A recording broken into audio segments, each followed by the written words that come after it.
Salutations la famille, salutations à ceux qui sont de passage en quête de vérité. C'est toujours le frère Zonko dans la continuation des messages par la manifestation de la grâce du Verbe de Lopa, l'unique créateur, que donc nous allons aller aujourd'hui dans Kalatam Dimsi. Vous pouvez suivre aussi dans Kalatam Balé. Vous pouvez vous procurer ces ouvrages dans leséditionszululassan.com. Vous tapez ceci dans la barre de recherche, leséditionszululassan.com, et vous accédez au premier site suggéré. Et ensuite, vous pouvez vous procurer ces ouvrages majeurs, exceptionnels, merveilleux, sublimes, qui sont au-delà de ce que vous pouvez vous imaginer a priori. Ça, c'est sûr, parce qu'ils peuvent ouvrir des champs de conscience qui ne vous sont pas accessibles pour l'heure. Donc, quant à mes frères et sœurs qui se réjouissent déjà dans la connaissance, dans la science spirituelle, qui sont abreuvés à la source, par l'entremise de ces ouvrages, mais aussi par la présence du deuxième né de la création qui est Zululassan.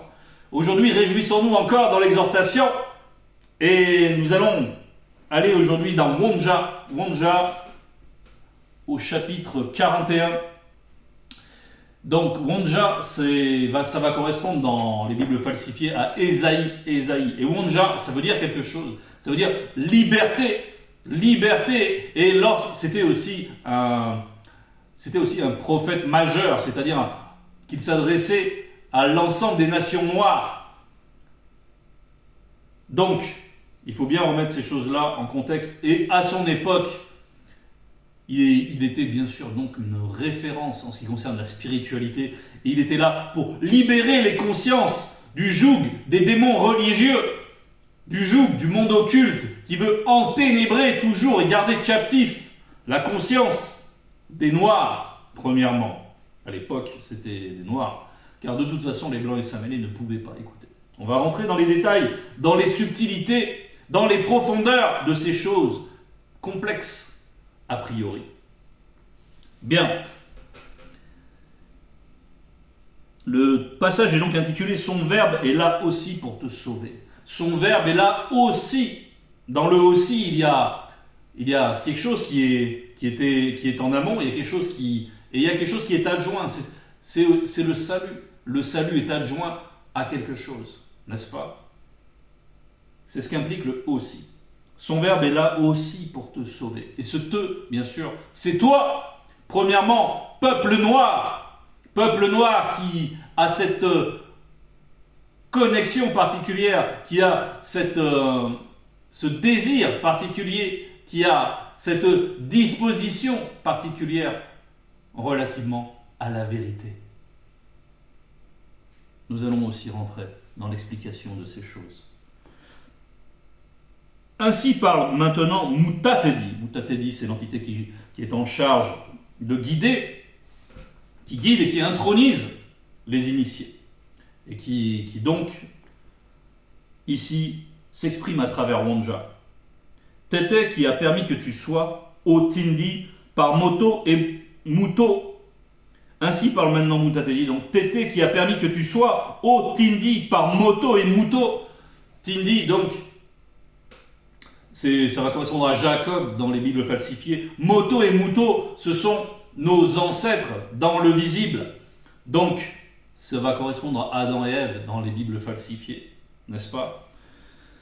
Ici, on nous rappelle donc les origines illustres du peuple noir. Son origine, Moto et Muto, l'entremise qu'il y a eu par Sango, par Tindi, et maintenant, celui qui a permis au Tombouanébila que tu sois Tombouanébila, ça va correspondre à Israël dans les Bibles falsifiées. Et la promesse, elle est liée au peuple noir, c'est-à-dire qu'il y a des faux juifs qui usurpent l'identité de ce peuple élu de race illustre, car la spiritualité est une question de race, que cela plaise ou non. Donc, il y a une race qui est pure au départ, qui est pure et qui était là en premier. Et c'est ce qu'on nous rappelle ici, avant que les autres races soient manifestées par l'entremise des anges déchus qui sont venus s'accoupler avec des femmes noires. Et de cette union interdite sont arrivées les autres races qui ont aussi hérité de cette paternité, de cette semence altérée qui était celle des anges déchus. Donc on nous rappelle tout cela et comment la race noire est à part, n'est-ce pas, de cette engeance différente. Celui qui a permis, ô ton boiné Bila que tu sois, et là il nous dit quelque chose, aussi bois bongo, ne crains rien, car je t'établis, Mambuta te dit, moi l'entité, je t'appelle par ton nom, tu es connu de nous. Donc là, on nous rappelle le lien qu'il y a entre le spirituel et entre l'homme noir. Bien sûr, il y a les non-initiés, rebelles. Ce sont ceux des Noirs qui n'écoutent pas, qui sont sous l'influence et l'emprise aussi des démons religieux, qui sont influencés aussi par les Blancs, les sans-mêlés, pour faire du n'importe quoi, et qui prennent plaisir à cela au point qu'ils ferment leur entendement à la vérité. Bon, ça c'est une chose. Bien sûr, il y a la justice et il y a le mérite. C'est pas comme ça. C'est pas le fait d'être né de telle race qui va amener au salut. Ce n'est pas seulement ça. Parce que être né d'une race, c'est correspondre à la race spirituelle, premièrement. C'est ce qui va être expliqué. Et c'est cette correspondance, c'est cette ressemblance qui amène au salut. Et donc, ça veut dire que cette ressemblance, elle est du point de vue des vertus spirituelles. Et l'homme noir est prédisposé en cela, par sa génétique. Donc, ici, Mutateli nous dit ici de ne point craindre. C'est très important. Donc, pourquoi on nous rappelle ses origines? On veut rappeler qui on est, n'est-ce pas? Et de ce fait, il ne faut pas craindre. Il ne faut pas craindre. Il faut être dans la confiance. Je t'appelle par ton nom, tu es connu de nous. Connu de nous. Parce qu'il y a plusieurs manières de connaître. Parce ce n'est pas que les entités ne sachent pas ce qu'il y a dans un blanc, ce qu'il y a dans un sanglier. Non, ils sont connus au sens qu'ils appartiennent à la même famille spirituelle, à la même génétique spirituelle. Parce qu'il y a la génétique du visible et il y a la génétique spirituelle. C'est-à-dire qu'ils sont de la même famille, de la même race. Il y a cette correspondance du spirituel et du visible.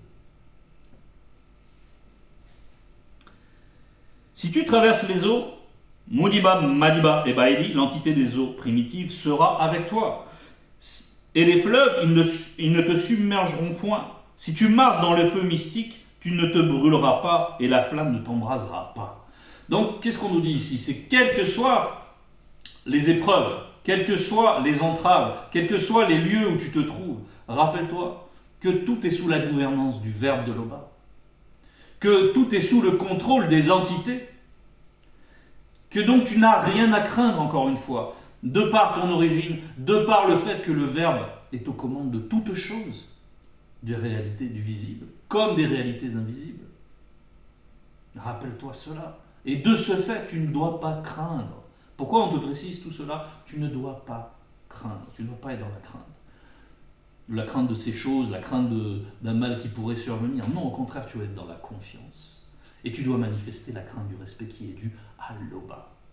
Celle-là, cette crainte-là, c'est l'essence même de l'amour véritable. Bien. Car Tété est ton Loba, et son verbe est là pour te sauver. Est aussi là, donc, est aussi là pour te sauver. Donc. Et son verbe est là aussi pour te sauver. C'est-à-dire que le verbe de Loba, il est au contrôle de toutes choses. Il est à l'origine de la manifestation des réalités visibles et invisibles, mais il est aussi là pour te sauver. Parce qu'on peut se dire que l'homme est peu de choses pour qu'on en fasse tant de cas, mais tu as une importance aussi pour le spirituel. Tu fais partie d'une réalité supérieure, celle qui sera pour l'éternité, cette réalité connue. Et tu dois te connaître aussi en tant que fils et fille de Tété. Tu dois avoir cette identité profondément inscrite dans tes consciences. Et ainsi, tu ne craindras pas les circonstances. Tu ne craindras pas l'adversité. Tu marcheras avec assurance, tel un prince, et tu es au-delà de ce que les hommes connaissent en tant que prince dans le visible. Tu es fils ou fille de Tété, de Loba, l'unique créateur. Parce que tu as ce lien avec la réalité spirituelle. Parce que tu es connu de nous. Parce que tu es honoré et que tu es aimé de nous. Muniba Bekokisedi donne spirituellement des sangs mêlés à ta place et des blancs pour ta vie. Pour ta vie. Qu'est-ce qu'on nous dit là? Muniba Bekokisedi, c'est l'entité qui est en charge des châtiments du domaine de la nature. N'est-ce pas? Donc, quand on est dans le visible, on a des épreuves. Parfois, il arrive que la marche, on manifeste une faiblesse. Bien, qu'est-ce qu'on nous dit là? C'est très très très précis. Parce que c'est Bibel, parce que c'est Kata Dimsi, n'est-ce pas? Donc il y a la précision, écoutons bien. On nous dit que Muniba Bekosidi donne spirituellement, c'est très précis, des sangs mêlés à ta place et des blancs pour ta vie. C'est-à-dire que lorsqu'on quelqu'un va commettre une faute dans sa marche, il y aura des conséquences, parce que l'homme qu'on châtie, c'est celui qui est aimé, n'est-ce pas? Il y aura des conséquences, il y aura des châtiments. Mais là, spirituellement, ceux qu'on va donner à ta place, c'est ceux qui t'ont influencé. C'est ceux qui t'ont influencé à faire du n'importe quoi. C'est ceux qui sont guidés par les démons pour venir être une entrave dans ta marche, peu importe la manière dont tu tombes. Pourvu que tu aies la persévérance de te relever, eh bien, on va donner spirituellement ceux qui ont été la cause de ta chute, n'est-ce pas? Ceux qui ont été pour toi la source de cette épreuve. Ceux-là sont donnés spirituellement. C'est-à-dire qu'ils subissent un jugement, une condamnation spirituelle. Tandis que toi, tu vas pouvoir te relever, tu vas peut-être avoir un châtiment pour ta faute, mais ça va se résoudre dans le visible. Et tu vas pouvoir continuer ta marche, et tu vas pouvoir continuer à persévérer dans cette marche et à obtenir le salut. Par le mérite. Donc c'est ainsi que nous sommes aimés. C'est parce que nous sommes sous la grâce. Et c'est ainsi lorsqu'on est sous la grâce. C'est ainsi. Parce que on voit aussi l'amour qu'on a pour le ver de Loba. Et cela a beaucoup de prix. Cela a beaucoup de prix. Comme il s'est largement expliqué lorsqu'on nous dit « Tu es connu de nous, qu'on t'aime. Tu es honoré et que tu es aimé de nous. » Honoré et aimé de nous. Honoré par des entités. Quelle considération. Combien nous sommes précieux par cet aspect, par cette semence que nous avons recueillie. Osiwa Bongo, ne crains rien. Donc lorsque tu es dans l'épreuve, ne crains pas, ne crains pas. Le ver de Loba, implore le ver de Loba, reprends ta marche convenablement, reconnais tes fautes, expose-les et défais-toi de ces choses-là et continue dans ta marche. Ne crains rien. Car je suis avec toi, c'est Moutatedi qui parle. Je ramènerai de l'Orient, de chez les sangs mêlés, entre parenthèses métis, non. Je ramènerai de l'Orient, entre parenthèses, de chez les sangs mêlés, métis et quelques blancs. Je ramènerai de l'Orient ta race, et je, avec un J majuscule parce que c'est une entité, te rassemblerai de l'Occident, entre parenthèses, de chez les blancs. Il y a eu l'exode du peuple noir par l'esclavage. Ce sont des non-initiés qui ont subi tout cela. Mais il y a un temps pour la grâce. Et ce temps-là, il est particulièrement... On est dans un temps de grâce terrible parce qu'il y a le deuxième né de la création qui est Zulula et qui nous restitue donc ces ouvrages auxquels nous référons, qui nous initie, qui nous éclaire, qui nous fait prendre conscience des réalités spirituelles et qui nous permet par là même de les considérer et de régler nos voies par rapport à ces lois vivantes que sont les entités, et ainsi d'être en connexion, et ainsi d'intégrer la réalité connue, n'est-ce pas? De nous amener donc au salut. Et nous voyons aussi comment donc nous sommes rassemblés, que peu importe, Il y a Zulula, il est suivi de par le monde entier. Et nous sommes rassemblés spirituellement. Peu importe où nous vivons, d'Orient, d'Occident. Muniba Bekokisedi dira aux démons religieux, 2 points. Donnez, et au Bamuloloma, Bungulane, entre parenthèses, ange déchu, du premier et du deuxième ordre, 2 points. Ne revenez point. Faites venir les fils non-initiés graciés issus de la race originelle des pays lointains et les filles non-initiées graciées issues de la race originelle de l'extrémité de la terre. Donc, il y a ce rassemblement et il y a donc la grâce. Et Muniba Bekokisedi va mettre un frein à cette influence, va empêcher le monde occulte en général, les démons religieux, de retenir ceux qui sont disposés à écouter la vérité. Donc, ils sont extirpés de cette influence des démons religieux. On voit bien le mal que font les religions. Leurs fruits, leurs œuvres ne sont que ignominie, ne sont que des souillures spirituelles. On voit bien comment les gens se comportent n'importe comment, ignorent ce qu'est la justice, s'en réfèrent à du n'importe quoi, s'interdisent la légitime défense, qu'il faut tendre la joue, d'autres veulent se faire justice eux-mêmes, d'autres veulent s'exposer comme des victimes. Ils sont dans des délires. Ils ne connaissent rien de la justice, ils ne connaissent rien des réalités spirituelles, ils sont sous le joug des démons, ils vénèrent des dieux qui sont en fait des démons.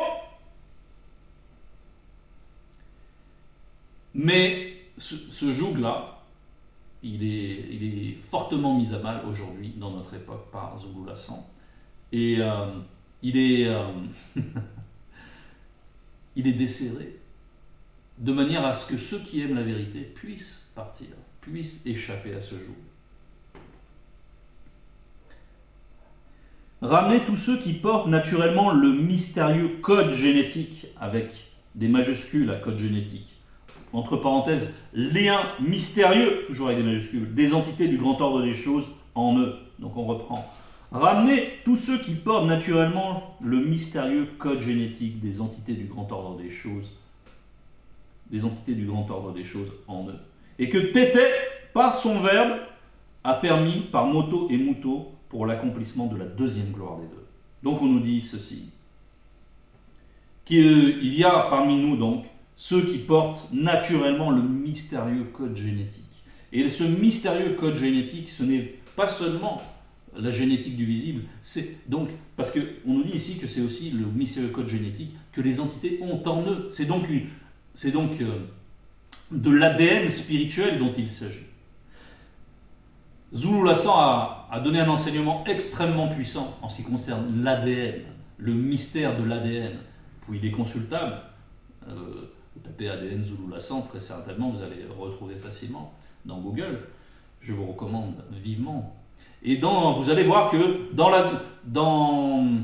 il y a des mystères par rapport à l'ADN. Il y a aussi ce qu'on appelle l'ADN transfuseur. Et à ce stade, on nous parle ici donc d'une génétique, d'une disposition génétique, n'est-ce pas?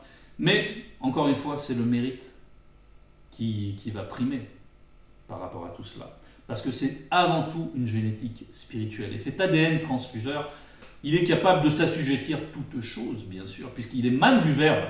Qu'est-ce que ça veut dire, un ADN transfuseur? Ça veut dire que c'est un ADN qui va modifier ta génétique spirituelle, qui va modifier même ta génétique, aux besoins même physiques, n'est-ce pas? Ainsi, le Verbe peut s'assujettir toutes choses. Et aussi aujourd'hui, si je dis tout cela, c'est pour faire savoir que la grâce, elle est également ouverte aux blancs et aux sang mêlés.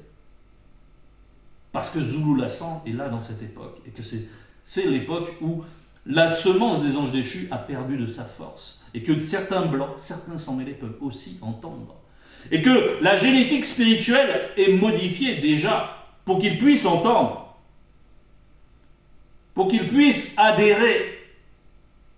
Et puis au final, nous verrons que la génétique, c'est aussi pour ça qu'il y a 2 bergeries, n'est-ce pas?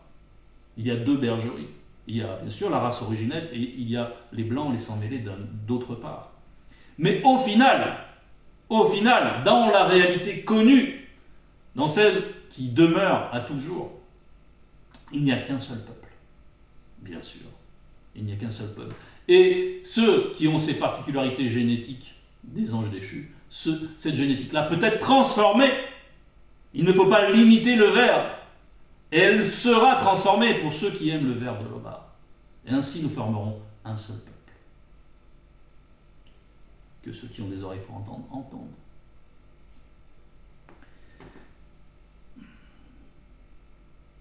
Tous ceux qui portent le mystérieux code génétique, entre parenthèses, lien mystérieux des entités du grand ordre des choses, en eux, destinés pour l'accomplissement de la deuxième gloire des deux, ont été formés sous la tutelle de l'entité en charge des naissances et l'entité en charge de l'introduction dans le visible. Donc là, on nous parle d'une forme de prédestination. Et ça, certains vont avoir du mal, ne vont pas comprendre parce qu'ils ne connaissent pas les réalités spirituelles. Il faut comprendre que les entités, elles sont par-delà le temps et l'espace du visible. Tout est accompli spirituellement. Tout est déjà accompli. Donc, les entités savent qui connaîtra le salut, qui va manifester la persévérance dans sa marche. Et au fur et à mesure que nous persévérons dans notre marche, nos visages apparaissent avec des corps spirituels. Ils deviennent, mais ils sont par ailleurs, ils sont déjà manifestés, ces visages, ces corps, n'est-ce pas? Donc, les entités savent, et elles parlent d'un point de vue qui est supérieur à notre temps du visible. Donc, il y a prédestiné parce que les entités savent qui va manifester le mérite. C'est ainsi. C'est pour ça qu'aussi, Kudumane Moula, il a dit à ses apôtres, vous étiez avec moi avant la fondation du monde.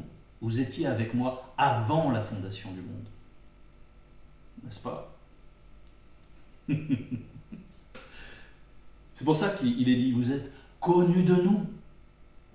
C'est parce qu'on est connus spirituellement. Pourvu que nous persévérions dans cette marche, qu'on n'abandonne jamais. Qu'on n'abandonne jamais, que nous vivions selon la vérité, avec la sincérité, toujours. Que nous ne cherchons pas à mentir à nous-mêmes, aux autres, et que nous persévérions dans les préceptes, dans les lois, dans l'obéissance. Alors, c'est ce que nous avons à faire jusqu'à la fin, à marcher convenablement. Donc ici, nous comprenons que tout est question de race. Ça n'a rien à voir avec du racialisme, avec ces débats des êtres humains qui parlent entre eux, racisme, tatati. Non, ça n'a rien à voir. Il y a une race établie, comme il a été dit. Je t'ai établi. Il y a une fondation, il y a un fondement, et il y a une structure génétique. Et pour faire partie de cette réalité connue, il faut la compatibilité génétique. Ce n'est pas possible autrement. On ne met pas la souillure dans la réalité où la sainteté est partout. Ce n'est pas possible. C'est pour ça que la sanctification est tellement importante dans notre marche aussi. Qu'on fasse sortir le peuple aveugle connu qui a des yeux et les sourds connus qui ont des oreilles. Donc, qu'est-ce que va représenter cette surdité, cet aveuglement? C'est ceux qui, comme nous, étions sous l'emprise de fausses doctrines, quelles qu'elles soient, parce qu'ils sont très nombreuses, ces fausses doctrines, qui sont inculquées par les démons, qui ont été ces livres trafiqués, ça peut être religieux, ça peut être des fausses spiritualités de tout ordre, parce qu'il y a toutes sortes dans l'ésotérisme, il y a des spiritualités, il y a des superstitions, tout ça, ce sont les démons religieux. Il y a les traditions, le culte des crânes, toutes ces choses-là, le culte des ancêtres, quels ancêtres? On ne va pas rentrer dans tous ces détails, mais il y a de nombreux écueils, de nombreux pièges. Ce sont autant de faux semblants qui empêchent, qui sont là pour empêcher de reconnaître la vérité. Malgré tout, il y a une disposition particulière chez certains non-initiés qui deviennent des non-initiés graciés. On va lire Wonja, qui nous parle de cela. Wonja 40, verset 20, et peut-être 21. Tu as vu beaucoup de choses en profondeur, mais tu n'y as point pris garde. Point virgule. On, entre parenthèses, les préceptes issus du verbe. On a ouvert les oreilles, entre parenthèses, la compréhension. Mais on, entre parenthèses, non initié, n'a point entendu, entre parenthèses, pénétré. Donc, je vais reprendre sans les parenthèses. Tu as vu beaucoup de choses en profondeur, mais tu n'y as point pris garde. On a ouvert les oreilles, mais on n'a point entendu. Et on nous précise ici que ce on-là, ce sont les non-initiés. Ce sont donc ces personnes qui sont captives. Et de fausses doctrines, et qui font du n'importe quoi, et qui donc ne connaissent pas ni les lois spirituelles, ni ce qu'est la justice, qui suivent leur voie, qui trouvent d'ailleurs dans leur tradition une sorte d'alibi pour continuer à suivre leur voie, et donc à faire du n'importe quoi et pécher. C'est ce que procurent les religions aussi. C'est ce que procure. Cette sorte de sentiment de sécurité qui est faux, qui est du sensationnisme. Comme quoi, peu importe, ils peuvent continuer à faire du n'importe quoi. Non. Et ça, les gens, ils veulent entendre des choses agréables comme ça. Ils ont cette disposition-là naturelle. Chacun veut suivre son désir, son intérêt particulier, son propre intérêt, ne pas se soucier. Se soucier réellement de la justice, ça va être une contrainte quand même. Il va falloir que je change plein de choses dans ma vie. Et il y a des gens, ils ne veulent pas. Ça se limite à ça. Et il y en a d'autres, au contraire, qui vont estimer ce qui est juste, ce qui est supérieur à eux, qui vont estimer qu'il y a des choses supérieures à leurs intérêts, qui sont au-delà, qui doivent être mises en avant constamment. Donc la justice, premièrement, la vérité, premièrement. Bien, il y a des non-initiés qui sont disposés ainsi. Eh bien, ce sont ceux-là, là. Quand on reprend, qu'on fasse sortir le peuple aveugle connu, qui a des yeux, et les sourds connus, qui ont des oreilles. Ils sont connus, n'est-ce pas? Et ils ont des oreilles pour entendre, et ils ont des yeux pour voir. Pas comme ceux qui veulent continuer dans l'aveuglement. Pas comme ceux qui ne veulent pas entendre, qui se bouchent les oreilles. Lorsque, par exemple, Zulu Lassan s'exprime, lorsqu'il multiplie à foison les preuves que les religions sont falsifiées, qu'elles sont basées sur du faux, sur des contradictions, sur des choses illogiques et sur des souillures qui n'ont rien à voir avec la justice. Il le démontre par tellement d'abondance. Mais les gens veulent se boucher les oreilles et rester dans leur prison spirituelle. Et ils veulent continuer à adorer des démons qui leur disent qu'ils sont dans la bonne voie. Donc, que toutes les nations se rassemblent et que les peuples se réunissent. Qui d'entre eux a annoncé ces choses? Point d'interrogation. Lesquelles nous ont fait entendre les premières prédictions? Point d'interrogation. Il faut avoir ces questionnements ici. On nous appelle à nous rappeler où est la vérité, à avoir cette exigence. Qui a fait les premières prédictions? Qu'ils produisent leurs témoins et établissent leurs droits. Point virgule. Qu'on écoute et qu'on dise c'est vrai, c'est-à-dire qu'il y a ceux-là, là. Donc, ces aveugles connus, ces sourds connus, qui vont reconnaître le témoignage. On va parler de ces témoignages dans l'Akisabé, chapitre 1, versets 1 et 2.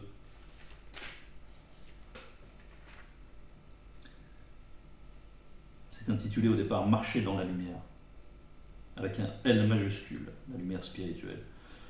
Nous vous annonçons celui, Jokisabe, entre parenthèses, Jokisabe, celui, donc c'était le premier-né de la création dans le visible, et c'est toujours le premier-né, quoi qu'il en soit. Nous vous annonçons celui, Jokisabe, qui portait la parole de vie. La parole de vie, c'est très important. Et là, c'est des P majuscules, V majuscules, qui était avant le commencement. Qui était avant le commencement. Que nous avons entendu, donc, ce sont des sourds qui entendent.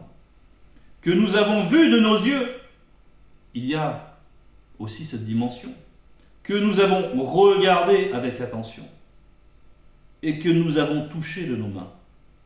Verset 2. Oui, la vie s'est manifestée dans le Verbe et nous rendons témoignage. Nous avons reçu ce témoignage de la vérité. Quand nous observons Zulu Lassan, nous voyons la sainteté. Ce que nous voyons, ceux qui regardent avec attention, comme il est dit là, c'est normal de vouloir examiner au prime abord, c'est normal d'examiner, il faut examiner d'ailleurs. Au prime abord, quand on arrive, quand on voit Zulula, lorsqu'on entend la première fois Zulula, il faut examiner. C'est ce que Zulula recommande toujours, examiner, comparer, chercher. Allez voir les textes auxquels vous vous référez, vous verrez qu'ils sont faux. Et que la vérité pure émane de sa personne. N'est-ce pas? La parole de vie. Et c'est précisément ce qu'il y a. Dans cette parole-là, il y a la génétique spirituelle. Et lorsqu'on reçoit convenablement notre génétique, on reçoit tout cela et nous sommes transformés spirituellement déjà. Donc, le premier effet, c'est que l'intelligence est renouvelée. Nous pouvons accéder aux réalités spirituelles pour comprendre les choses spirituelles. Et ceci se fait donc ça va représenter cette parole de vie, la semence spirituelle. Et ceux qui vont recevoir, c'est la terre spirituelle, n'est-ce pas? La bonne terre. On peut repenser à la parabole du semeur et la revisiter pour comprendre qu'il y a des bonnes terres qui doivent entendre, qui ont une disposition particulière de l'amour de la vérité et qui vont manifester le mérite et qui en cela sont prédestinés. Tout dépend du point de vue auquel on se place. Donc, qu'ils produisent leurs témoins et établissent leurs droits. Donc, ils ont les deux témoins majeurs, ce sont, bien sûr, les deux premiers-nés, qui sont Jokisabe et Zulula. Verset 11. Vous êtes les consacrés, dit Mutatedi. Vous les initiés. Donc là, on nous parle des consacrés. Parce qu'il y a des... On va faire quand même... Il y a eu des enseignements de la part de notre Mouledi, de la part de Zulula, donc, qui expliquent bien la différence entre les consacrés, les élus, entre ceux qui sont appelés, etc., qui expliquent ces subtilités. Et il y a certains qui sont consacrés. Consacrés, ça veut dire qu'ils ont effectivement une mission à accomplir, et eux, de toute façon, ils ne peuvent jamais chuter. C'est comme ça. Ils ne sont pas si nombreux, mais il y en a qui sont disposés ainsi, parce qu'ils ont une mission dans le visible. Il est impossible qu'ils chutent. Il est impossible qu'ils ne soient pas... Ils sont connus par avance, c'est tout. Et même dans cette avance, dans cette notion d'avant, vous verrez, on va rentrer dans les subtilités. Vous êtes les consacrés, dit Mutatedi, vous les initiés, et les deux oins, avec un O majuscule, qui ont été manifestés, avant que vous le sachiez, que vous me croyiez et compreniez que les deux oins sont le grand tout. Les deux oins sont le grand tout. Hormis tété, entre parenthèses, hormis tété, rien de tout ce qui existe ou n'existe pas n'est au-delà du grand tout. Donc, l'Oba est par-delà le grand tout. Mais rien ne peut être compris par ailleurs du grand tout. Donc, les deux oins, ils sont ce grand tout. Jokisabe et Zulula sont ce grand tout, avec le verbe. Avant, point virgule, il y a avant, entre parenthèses, quoi qu'il soit avant. Quoi qu'il soit avant. C'est-à-dire que dans cet avant-là, on dit, les mots limitent les choses. Parce qu'il y a le langage spirituel, et puis là on s'exprime aussi. Donc là on précise, on amène la précision, que avant, quoi qu'il soit avant, virgule, les deux moins qui ont été manifestés, il n'y a point eu d'existence quelconque, ni la non-existence, parce qu'ils sont le fondement même de la non-existence. C'est pour ça qu'il nous est dit que, hormis tété, rien de tout ce qui existe ou n'existe pas, parce qu'il y a aussi la non-existence, n'est au-delà du grand tout. Rien n'est au-delà du grand tout, hormis le pas. Les deux moins qui ont été manifestés, donc avant, quoi qu'il soit avant, les deux moins qui ont été manifestés, il n'y a point eu d'existence quelconque, ni la non-existence, et tout finira, entre parenthèses, aussi par eux. Donc, tout est accompli en eux, n'est-ce pas? Se représenter leur gloire, c'est difficile. Et ils ont manifesté leur première gloire. Et puis, il va, après la grande consommation, on a évoqué la deuxième gloire des deux, c'est après la grande consommation. Une fois les choses qui sont finies. Mais cette finitude existe déjà par ailleurs, selon le point de vue où l'on se place. C'est Tété qui est unique créateur, et hormis son verbe, dans l'unité des trois, entre parenthèses, verbe et deux oins, il n'y a point de salut. Il n'y a point de salut. La réalité connue, c'est celle-là. C'est de connaître les deux oins et Tété, et de connaître à travers eux et le verbe, de connaître Tété, notre Père, Loba, l'unique créateur. C'est cela le salut, et le connaître de manière intime par son verbe, le plus intime possible, quoique de toute façon, l'intimité absolue, c'est après la grande consommation, c'est par la grande consommation. Mais nous devons avoir déjà cette marche-là, et les connaître, les connaître, c'est bien sûr les aimer, évidemment. Ce n'est pas les connaître à... non, c'est connaître profondément, n'est-ce pas? Jusqu'à la connaissance la plus intime qui soit, celle de la grande consommation. Donc, ne craignons pas. Ne craignons pas. C'est ce que nous répète à 2 reprises Mutatedi, qui nous dit aussi bois bongo, aussi bois bongo. On est dans la bonne maison. Si nous arrivent des épreuves, parce que nous sommes écartés, si nous arrivent des choses, persévérons, manifestons la confiance. Soyons conscients de qui nous sommes. Soyons conscients que le Verbe est au contrôle et que le Verbe est plein de compassion. Et que, pourvu que nous soyons sincères dans la marche et persévérants, nous n'avons pas de crainte à avoir. C'était le message. Toute gloire à